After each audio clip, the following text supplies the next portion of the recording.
4 বছর সময় দেওয়া হচ্ছে যেন পর্যায়ক্রমে ইন্ডাস্ট্রিগুলো এটা কোপ আপ করতে পারে। কিন্তু এটা নিশ্চিত করা হচ্ছে যে এই ওষুধগুলোর মূল্য নিয়ন্ত্রণ করা হবে, নির্ধারণ করা হবে। এর বাইরে আরও প্রায় 1100 ওষুধ থাকবে, সেগুলোকেও আসলে বলা হচ্ছে যে সেগুলোর জন্য উৎপাদকরা প্রস্তাব করবেন, কিন্তু সেগুলোর জন্যও আসলে এই মিডিয়ান প্রাইস ওখানে খুবই একদম একটা ভালো জিনিস বলা হচ্ছে যে ইন্টারনাল রেফারেন্স, এবং ইন্টারনাল রেফারেন্স প্রাইসিংয়ের মাধ্যমে আসলে এই বাকি ওষুধগুলোর ক্ষেত্রে যদি 7-এর বেশি উৎপাদক হয় তাহলে ইন্টারনাল রেফারেন্স প্রাইসিংয়ের মাধ্যমে তাদেরকে একটা 15% রেঞ্জের মধ্যে আসতে বলা হবে। এটার জন্য ওনারা আসলে প্রতি বছর 25% হিসেবে অ্যাডজাস্ট করে 4 বছর সময়কালে ওনাদেরকে এই রেঞ্জে ঢুকতে হবে।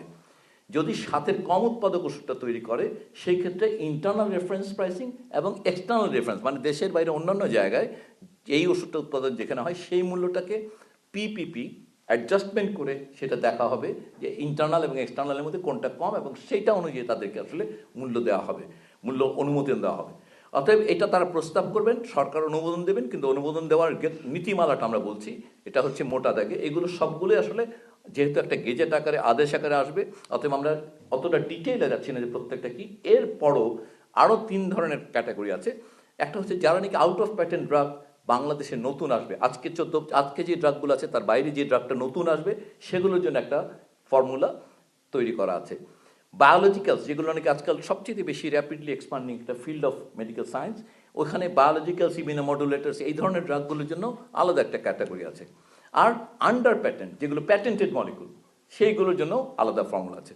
সো প্যাটেন্টেড মলিকুল যদি নতুন আসে বাংলাদেশে তাদের জন্য একটা category, out of patent molecule যদি বাংলাদেশের নতুন আসে তাদের জন্য একটা ক্যাটাগরি, এবং বায়োলজিক্যালসের জন্য আরেকটা ক্যাটাগরি। এবং সেখানে তাদেরকে কিন্তু উৎসাহিত করার জন্য এই সবগুলোর ক্ষেত্রে বায়োলজিক্যালসে পার্টিকুলারলি এটা একটা স্পেশাল সেক্টর বলা হচ্ছে যে বায়োলজিক্যাল যেন উৎসাহিত করার জন্য এখানে আলাদা ধরনের আসলে যে ফর্মুলা সেটাকে আবার 1.33 দিয়ে গুণ করে তাদেরকে অতিরিক্ত যেন আগ্রহী করা যায় এই বিষয়ে গবেষণায়, সেটার ব্যবস্থা করা হচ্ছে। অতএব এটা আসলে একটা আমরা বলতে পারি বাংলাদেশের স্বাস্থ্য খাতে আমরা সবাই জানি যে ওষুধের যে ভূমিকা স্বাস্থ্য অর্জন, রক্ষা, চিকিৎসায় সকল ক্ষেত্রে, এই সকল ল্যান্ডস্কেপের উপর আসলে একটা বড় ধরনের প্রভাব ফেলবে আজকের এই সিদ্ধান্তটা। এখন এই সিদ্ধান্ত বাস্তবায়িত হবে ইনশাল্লাহ আগামী কয়েকদিনের মধ্যেই।